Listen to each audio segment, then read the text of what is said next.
친박계의 대표 인사로 꼽히시죠. 김태흠 의원 전화로 연결되어 있습니다. 김 의원님 나와 계십니까?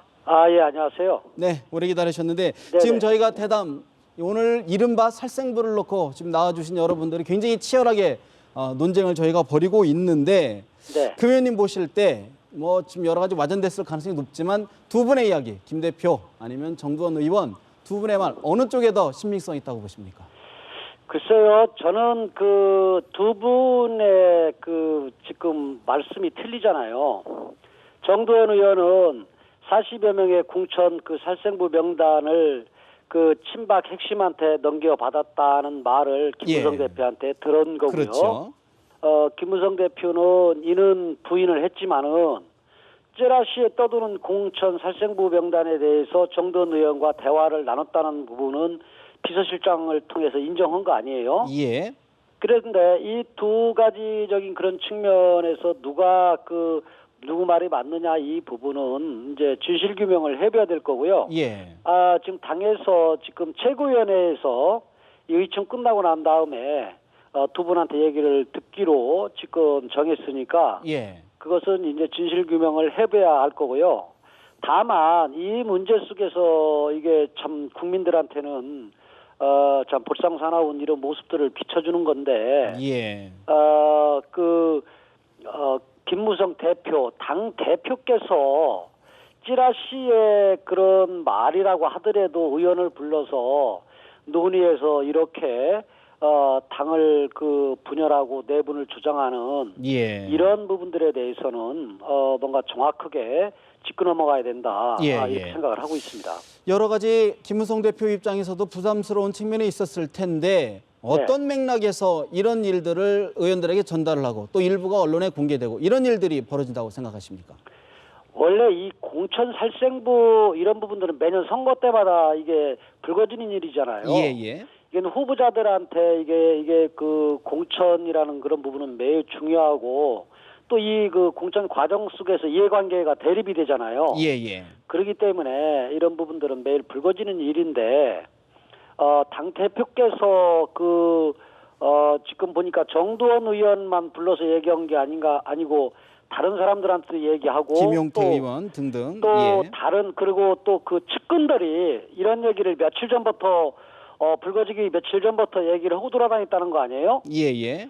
이것은 제가 볼 때는 참 무책임한 행동인데 그럼 왜 이런 얘기가 나왔을까 하는 그런 부분에서 참 이렇게 생각해 보면은 지금 이제 그 이한구 의원께서 그 공천심사위원장이 돼서 지금 본인의 생각과 반하는 그러한 얘기들을 공심위를 운영을 하겠다고 지금 얘기를 하고 있지 않습니까? 그러다 보니까 이런 것을 무력화시키려고 하는 그런 의도도 있었던 것 같고요. 예. 그리고 또 이 와중에 지금 뭐 청와대까지 끌어들이고 또 친박들이 공천에 개입한다고 얘기하고 이런 부분들이 아마 이 반발하는 이 세력들을 규합하고 또 자기의 그런 가고자 하는 그런 방향으로 가는 데 있어서 뭔가 논리와 명분을 찾으려고 그러지 않았는가 이런 생각도 들어요. 그런데 당대표의 지위라는 아주 굉장히 큰 높은 책임 있는 지위에 있는데 오늘 좀 전에 의총이 끝나고 이제 대지를 할 가능성이 높은데 그러면 분명히 사실관계가 드러날 터인데 이런 이야기를 우리 의원님 말씀 들으면 이거 일종의 어떤 정치적인 공작으로도 비춰지는 이야기인데 그렇습니다. 금방 드러날 이야기를 그렇게 쉽게 하겠습니까? 그런데 제가 볼 때는 이렇게 언론에 나오리라고 생각은 않고 뭔가 이 분위기 조성만 하려고 하다가 정두원 의원이 이런 부분들이 밖으로 언론을 통해 나가다 보니까 생각보다 본인의 의사보다는 커졌다. 이게 좀 확대되고 커지고 한 부분도 있지 않나 이런 생각이에요.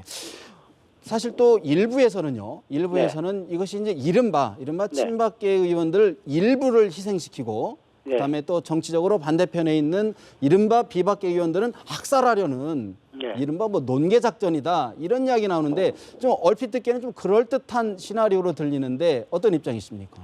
원래 인터넷상에서도 떠도는 그런 루머 같은 경우도 원래 그럴듯하게 나오지 않습니까? 그리고 네. 또 아까 제가 서두에 말씀드린 것처럼 이 공천 때가 되면은 자기 유불리적인 그런 측면에서 3, 4, 5 모여서 얘기하는 이런 부분들이 이게 떠들면서 예. 뭔가 그렇게 정리가 되고 그러잖아요.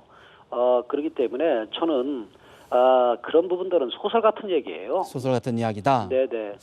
일부에서는 김무성 대표의 사과, 또 일부는 뭐 사퇴까지 이야기하시는 분들이 있는데 네. 적절한 수습 방안이라고 보십니까? 어떻게 보십니까?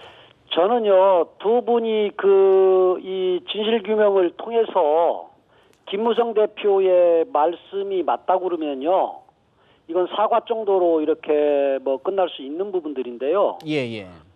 지금 정두원 의원이 얘기하는 이 부분이 그 진실이고 맞다고 그러면은요, 예. 이것은 책임도 같이 수반이 돼야 된다. 책임 있는 모습도 저는 이렇게 보거든요. 왜냐면은요, 저희들 아마 국회의원들 다수는 이 부분을 덮고 싶을 거예요. 예. 저도 마찬가지지만은 이 국민들의 입장에서 볼 때 볼상사하는 모습 아닙니까? 예. 그런데 이 부분을 덮을 수 없는 부분이 저는 그게 크게 두 가지라고 보는데요. 네네. 첫째는 이 청와대와 그 친박들이 공천에 크게 개입을 하는 이런 모습들을 의심이 들게 국민들한테 비쳤지 않습니까? 네네. 그리고 또 하나는 공천관리위원회가 공정성이나 아니면은 신뢰를 잃는, 그래서 권위를 무너뜨리는 이런 부분들을 대표께서 하신 거 아니에요. 예. 그렇기 때문에 이게 원래 공천이 끝나면은 공천에 탈락한 사람들은 본인의 준비 부족이라든가 아니면은 여러 가지 부족한 이 부분들은 인정을 안 하려고 그러거든요. 예. 대부분이 다 이 남의 탓으로 돌리는 거거든요. 그런데 이런 빌미를 줬다. 그렇기 때문에 이 부분은 좀 덮고 가고 싶어도 덮을 수가 없다. 예, 그러면은 깔끔하게 클리어하게 네네. 정리를 하고 가야 된다. 그러면 하는 게 생각입니다. 만약에 김무성 대표가 사퇴를 한다 그러면 총선이 40여일 남았는데 가능하겠습니까? 지금 사퇴를 운운하는 것은 조금 지금 상황에서는 적절치 않고요. 네. 예, 다만 어떤 상황이든 간에 뭔가 이 사과와 최소 사과와 공식적인 사과와 그 다음에 또 정두원 의원이 말이 맞다고 그러면은 이제 책임 있는 모습을 보여줘야 되는데 그 부분은 어떨 것인가 하는 부분은 이제 지금 상황에서 얘기하는 건 적절치 않다 이런 생각입니다. 김 의원님 마지막으로 한 가지만 짧게 여쭙겠습니다. 네네. 지금 국회에서 이제 필리버스터로 국회가 좀 공전되고 있는 상황인데 네네. 일부에서는 친박계 의원들의 반대로 여야 합의가 안 이루어진다. 네. 총선 좀 지연을 시켜서 공천 경선을 무산시키려고 한다라는 시각이 있습니다. 어떤 의견이십니까? 그것은 그 말도 소설이에요. 왜냐면은요. 네. 오늘 이 선거구 획정이 국회에서 통과가 안 되면은요. 이 선거를 치를 수 없는 상황이에요. 예. 선거를 연기하다든가 그래야 되거든요. 예. 그렇기 때문에 이 부분은 야당이나 이러한 쪽에서 주장하는 거고요. 그리고 네. 지금 이 국민들이 알아야 될 게 뭐냐면은 지금 야당에서는 수정하는 내용을 우리가 받아주면은 하겠다고 지금 하지 않습니까? 네네. 근데 몇 개월 동안에 수정하는 내용을 너무 많이 받아준 거예요. 예? 저희가 주장하는 대로의 그런 테러법이 아니에요. 예, 알겠습니다. 야당이 주장하는 부분들을 지금 다 담은 상태의 지금 테러법입니다. 네, 그렇기 때문에 수정할 것도 지금 없는 거예요. 알겠습니다. 네? 그 이야기는 또 야당 의원들 들으면 또 이야기가 좀 다를 것 같아서 오늘은 그 말씀 여기까지 듣도록 하겠습니다. 말씀 고맙습니다. 그 부분을 지금 제가 좀 설명을 드릴까요? 아닙니다. 그 부분은 저희가 또 야당의 또 입장이 또 다르기 때문에 저희들이 다음 기회에 또 우리 김 의원님 모시고 전화 인터뷰를 한번 해보겠습니다. 네. 오늘 말씀 고맙습니다. 네. 지금까지 새누리당 김태흠 의원과 전화를 연결을 해봤고요.